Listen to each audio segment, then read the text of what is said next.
Hello there, welcome back to my channel. I'm in. Stephen King has a short story called A Good Marriage. The plot is quite simple. A happily married housewife with 2 adult children and a husband who has been in love for decades. But here's the kicker. One day while she was cleaning out this attic, she finds out her husband's actually been a notorious serial killer this whole time. If you were her, what would you do? And could you imagine how messed up she must feel when she remembers all these nights she spent in bed with a crazy psycho killer? And yeah, I know not all serial killers are violent with their partners and have regular jobs. Even though the movie with the same title received low ratings on Rotten Tomatoes and IMDb, some people might think the story is too wild to be true, but it actually happened. Anyway, spoiler alert for our story today. In China, there was this lady who reported a crime without realizing her husband was the one who did it.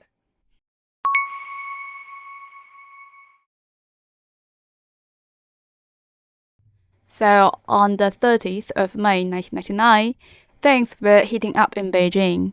The temperature hit around 30 Celsius degree during the day, but at night it dropped below 20 degrees. So most people would open their balcony windows at night to let in the cool evening breeze. It would be a perfect night for a peaceful and restful sleep. However, having the windows open at night can be nice for the breeze and all, but it might also be an invitation for trouble. At about 3 a.m., a man wearing socks and gloves climbed onto the second-floor balcony of an apartment.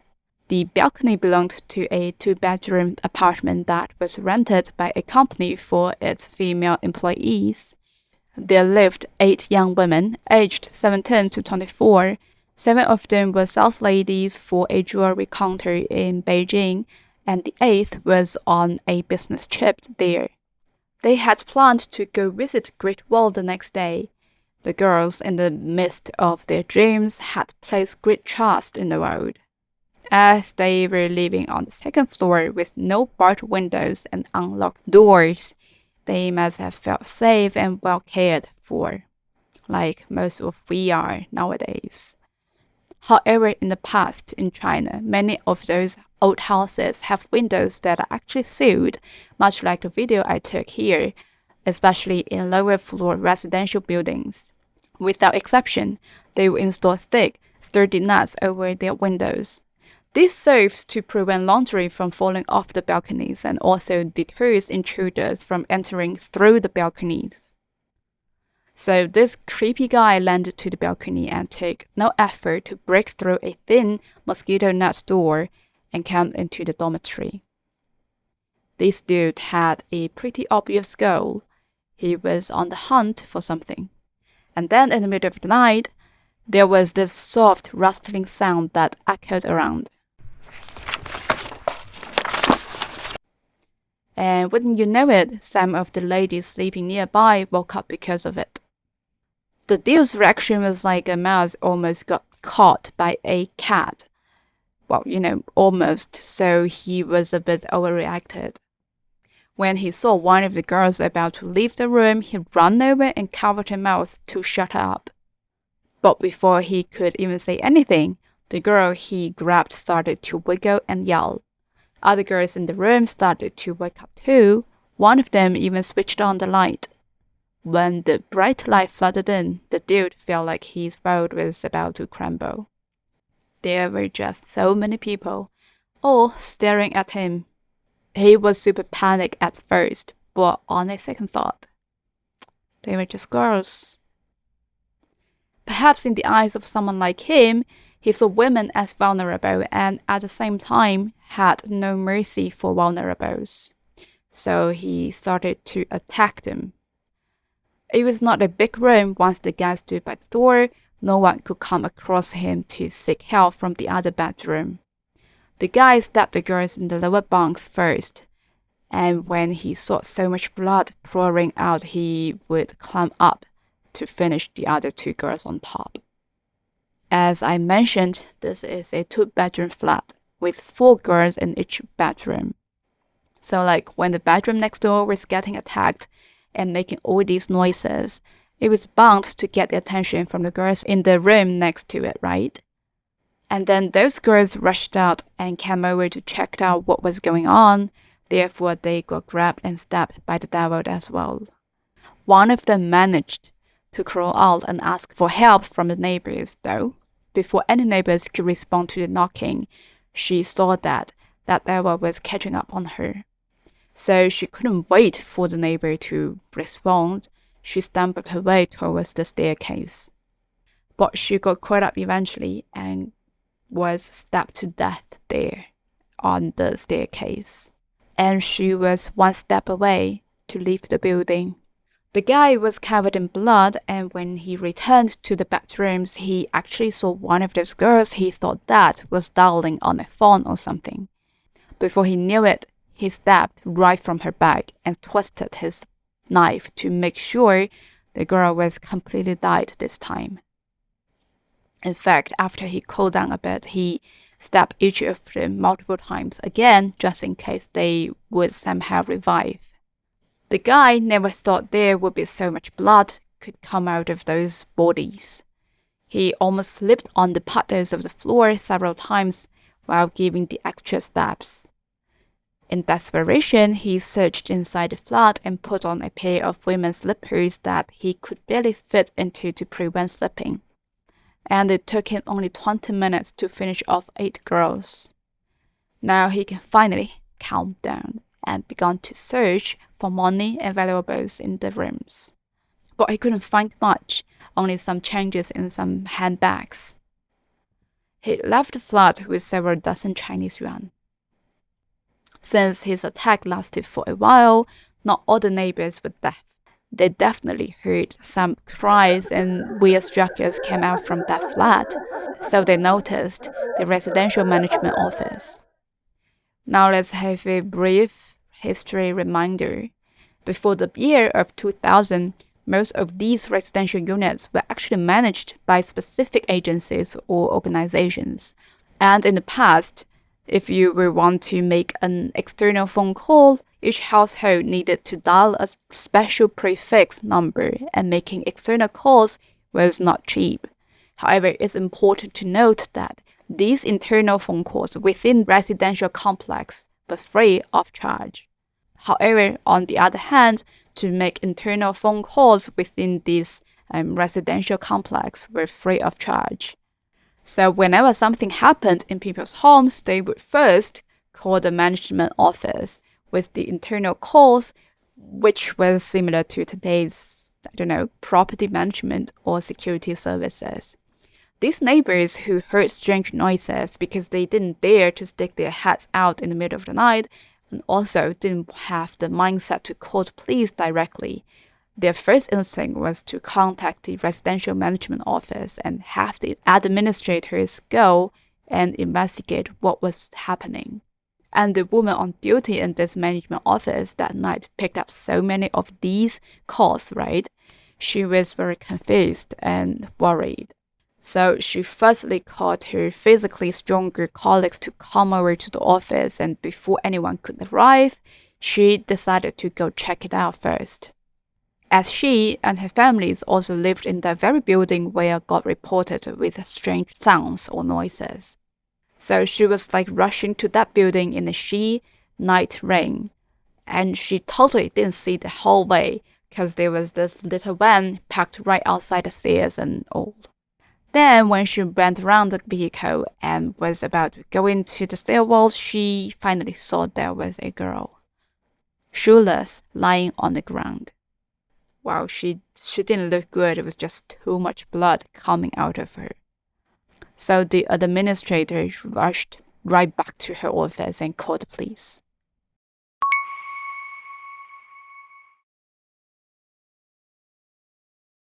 Upon arrival at the scene, the police immediately conducted a preliminary investigation and discovered a total of 8 victims. 1 person was found dead outside the building, while 7 were found dead inside the flat. Among the 7 victims inside, 2 were found dead on bunk beds, and 1 was found next to the landline. The other 5 victims were on the floor. All the victims had multiple knife wounds. There were a bunch of bloodstains all over the place, and you could totally see where someone had walked through it, because there were footprints leading from the outside of the building to the apartment door. The ones outside were kind of hard to make out, but the ones going up the stairs to the second floor were a lot clearer. Several handbags at the scene showed signs of being searched, with bloodstains and bloody handprints present on them. Additionally, blood handprints and splattered patterns were discovered outside the neighboring apartment as well. And on the staircase in between the ground and second floor, they found a pair of women's slippers. So based on what we can see from the crime scene, it's pretty tough to say exactly why this murder happened. It looks like someone was searching for valuables, but the way the killing went down seems like it was super brutal and not just your typical let's shut them up kind of thing. As each victim had a ton of knife wounds, almost like someone was really out to get them. So like a bunch of cops and CSI types got sent over to help with this huge case. They did a ton of forensic testing and talked to a bunch of people in the area, and here's what they found out. 1. It looks like there was only one person who did this based on the footprints left behind. They were thinking it's probably a guy who was about 170 centimeters tall and under 40 years old. 2. All the victims suffered injuries from the same weapon with over 100 knife wounds. Even the victim with the fewest wounds had at least 8, while some had more than 20 knife wounds. Each wound was inflicted above the chest, and the victims died from severe blood loss. 3. All the victims had simple jobs and friend circles, with no non-drama or beef with anyone. They were all single except for one who only just, dated someone at a time. And the cops didn't find any evidence of sexual assault at the crime scene. 4. Blood handprints were found on the searched handbags of the victims, but no fingerprints were discovered. 5. There was no damage to the doors and windows of the house. The balcony window was found in an open position, suggesting that the perpetrator likely entered the house through that balcony. All these little details only make it looks really complicated to solve. However, there was a silver lining to this unfortunate situation. Among the officers involved in the investigation, there was a footprints expert who possessed remarkable skills. He had the ability to track down the suspect through the footprints left at the crime scene. So just to keep the story going, I'm gonna spill some more beans on how badass this detective is in the final part of this video if you are interested. On the 30th of May 1999, during the daytime of the incident, this exceptional detective organized all the residents of the entire building, regardless of their age or gender, together in a community meeting room. People were told to take off their shoes and walk a few steps with only socks on. So they were asked to put their feet in the ink before walking on white paper to leave their footprints. The idea was to compare these footprints to the ones found at the crime scene to find out who was responsible for the crime, right? However, surprisingly, none of those dozens of collective footprints matched the footprints discovered at the crime scene. So was this seasoned footprint expert make a mistake in his judgment? Or was the suspect not a resident of this building at all? But this expert was super sure of himself. He asked his colleagues if everyone living in this building had given their footprint. Have you make sure of it? And he wasn't just being cocky. He had his theories. Remember how I said there were blood footprints outside the apartment between the ground and the second floors? Well, most people might not have been able to tell what was going on, but this expert could tell straight away that these footprints were left with socks only. So if someone showed up at the apartment at 3 a.m. wearing only socks and knew his own way around this whole place, it's pretty unlikely that he was a total stranger. Only people who lived in the building or nearby were familiar enough with the layout to sneak into a stranger's home in the middle of the night without shoes. As expected, the police officers discovered that there was indeed one person missing from the footprints collection. You still remember this administrator I mentioned earlier who made the initial report to the police. Her husband had not participated in this footprints collection. Furthermore, when we go back to the records of the police interviews with the neighbors, her husband was the only one who claimed to have slept soundly on the night of the incident, hearing nothing at all. Right after he was asked by the police, he quickly left without even notifying his wife to his father-in-law's place with his children or kid. So her husband was pretty much a dead ranger for the police suspect. Same height, same age. His name was Zhao Lianrong. He was 37 and 172 centimeters tall, worked in Beijing, and didn't have any run-ins with the law before. People said he was a stand-up guy, a great husband and dad, all that jazz. And let's be real, someone who does something that messed up has got to have a rap sheet, right? Like it only makes sense that they'd have a history of bad behavior rather than being a neighborhood sweetheart. Well, that's why the evidence is essential. Consequently, they went to the administrator's father's house and found Zhao Lianrong collecting his footprints. They thought this time it could be this one. But when they compared the footprints, they were not exactly the same. As you can see from this picture, the left-hand side was taken from the crime scene and the right-hand side was Zhao Lianrong's right footprint. There was an issue with Zhao Lianrong's inked footprints. His big toe and middle toe was too close that his index toe was barely visible, whereas the blood footprints found at the crime scene clearly showed the indexed. However, the issue was with his right foot only. On the other foot, Zhao Lianrong's left footprints looked very similar to the footprints found at the crime scene and could be identified as coming from the same person. So, what happened? Was there someone else involved in the crime there? Did Zhao Lianrong and this unknown person both commit the crime in the same flat, with one leaving right footprints and the other leaving the left footprints? The more they thought about it, the less likely it seemed. This is where the footprint expert's expertise came into play. He pointed out that they only got Zhao Lianrong's stationary footprints, while the footprints at the crime scene were left by the suspect while moving fast, which could explain the differences.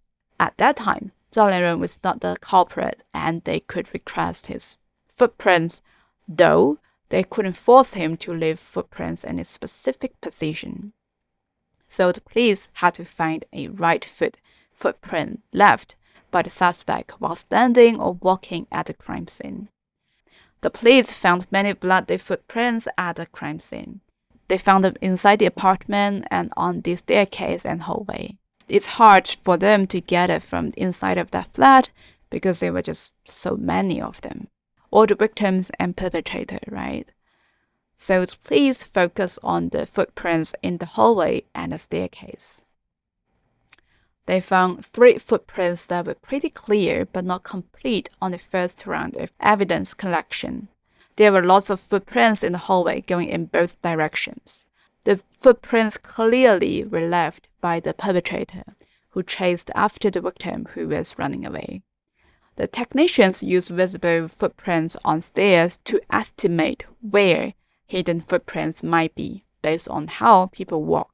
The investigators used a substance to reveal more footprints and they were successful. The footprints that were originally incomplete were now complete.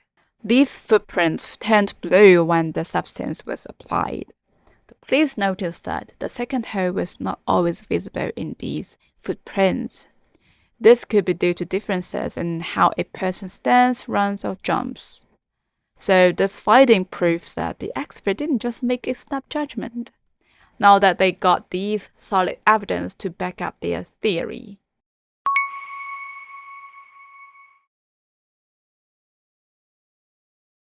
Seven days after the incident, on the 6th of June, the police brought Zhao Linrong back to the station.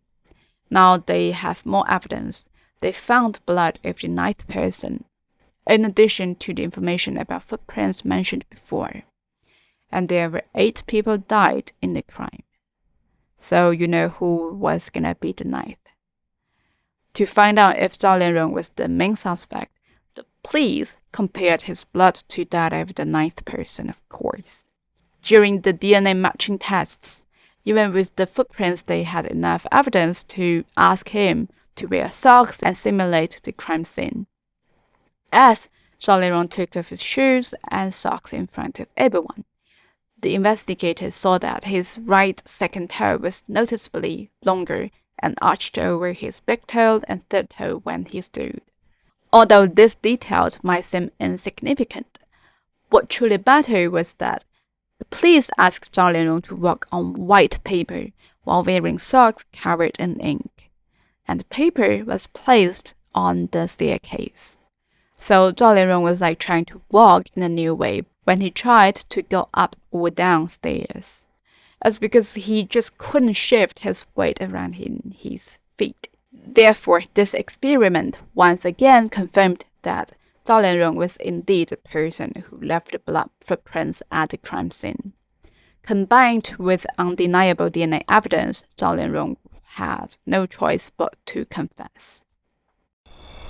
On the night of the crime, Zhao Linrong's wife was on duty, and he just couldn't fall asleep. He was feeling super anxious and restless, checking the clock every few minutes, but time seemed to be moving slower than itself. Finally, at 3 o'clock in the morning, he gave up on trying to sleep and decided to take a walk instead. He walked over to his balcony, opened the window to get some fresh air, and noticed that the neighbor's window was also open. The balconies of their 2 apartments were so close that it only took a step to jump from one to the other.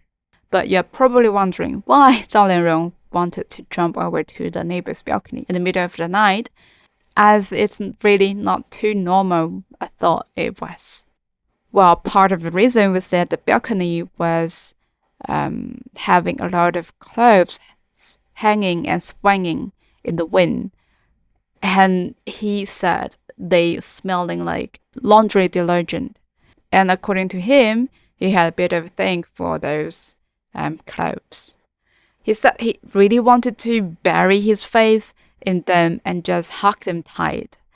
But that's not all. You see, Zhao Linrong also had a bit of a bias against the girls who lived in that apartment.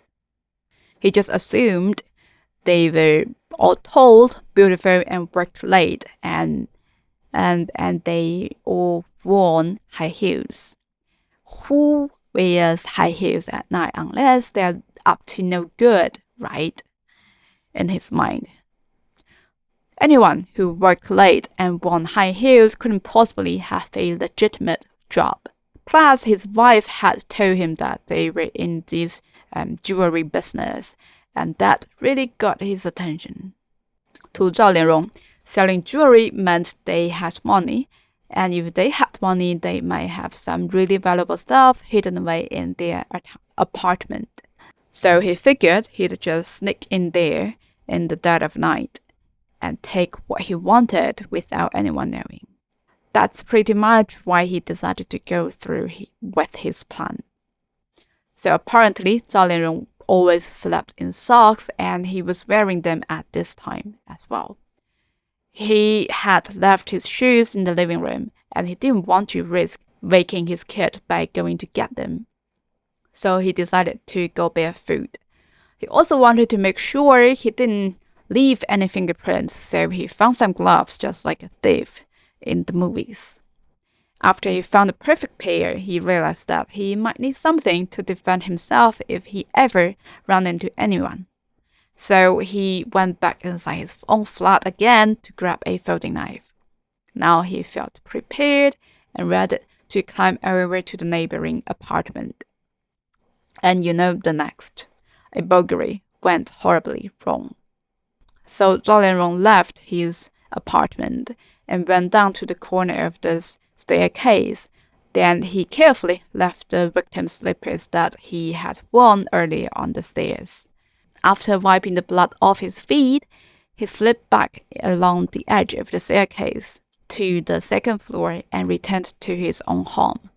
Zhao Lianrong removed the clothes he had worn during the crime, cleaned them, and then cut the gloves into pieces before flushing them down the toilet.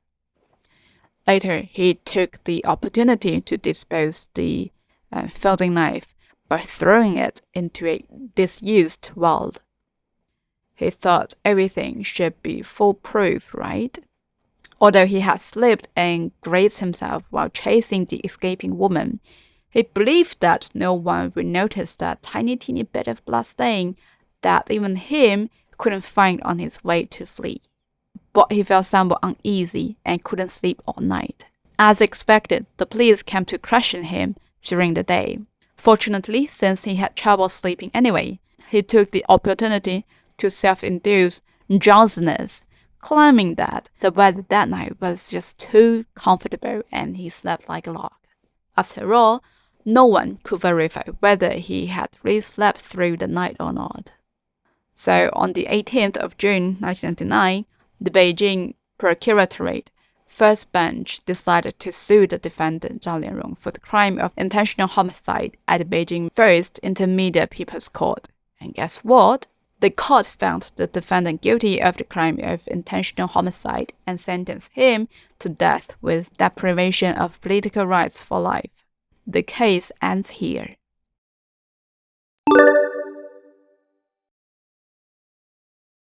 And I said I'd elaborate a bit on this footprint expert. The expert is Wang Jun. He is like one of the OGs in the Chinese law enforcement when it comes to forensic footprint identification. He even wrote the first ever textbook on the subject in China. Back in the late 60s, there was this dude named Ma Yulin. He didn't go to school to learn how to do it though. He became a total pro at identifying people's age, height, and physique based on their footprints. He showed off his skills in Beijing once and got everyone hyped, especially our guy, Wang Jun. Wang Jun was a young forensic technician at the time and thought, if I could learn that, we're all sorted. So Wang Jun bought a train ticket and went to Inner Mongolia to learn from Ma Yulin. He stayed there for 8 months, sharing meals, accommodations, and field works with Ma Yulin. Finally, he mastered this invaluable skill. And for his tutor, Ma Yulin was just a kid when he started to herding sheep and would get whooped whenever the sheep went missing. But over time, he got good at tracking down the little troublemakers by following their crazy hoof prints. He even got so good that he could tell how old and tall the sheep thieves were just by looking at their footprints. Impressive, huh? Anyway, after China became the People's Republic, the police in Inner Mongolia hired Ma Yulin as a forensic technician. At that time, not yet fully established as a master, Wang Jun returned to Beijing with his early achievements and decided to put his skills to the test. And he actually kept succeeding over and over again. In the rape case, he totally nailed it by using footprints analysis to identify the suspect. It was the first time anyone had ever done that, and other investigators were seriously impressed. They took his suggested profile and set up a jacknet, and boom, the suspect walked right into it. Wearing different shoes that were not similar to the crime scene though. Wang Jun was like, but that's him for sure. And the suspect, of course, didn't know the police wasn't 100% sure, so he quickly confessed to the crime. Then in Beijing, there was this other case where some silver ingots got stolen, and Wang Jun was on it. Based on the footprints at the scene, he figured out that the suspect was a cart driver. Because think about it, cart drivers always walk alongside the cart, so they subconsciously divided their footsteps. The case was solved, and everyone was totally amazed by Wang Jun's incredible abilities. So this guy was pretty good at solving cases. Like, really good. And after so many years, he got famous for being an expert in identifying footprints for law enforcement. Then he wrote a book that explained all the science behind footprints and how he got so good at it, like we said. That's why in today's case, he was so confident about everything on the footprints. And thank you for watching. I hope you enjoyed today's case. If you do, please like and subscribe. I will see you in my next video.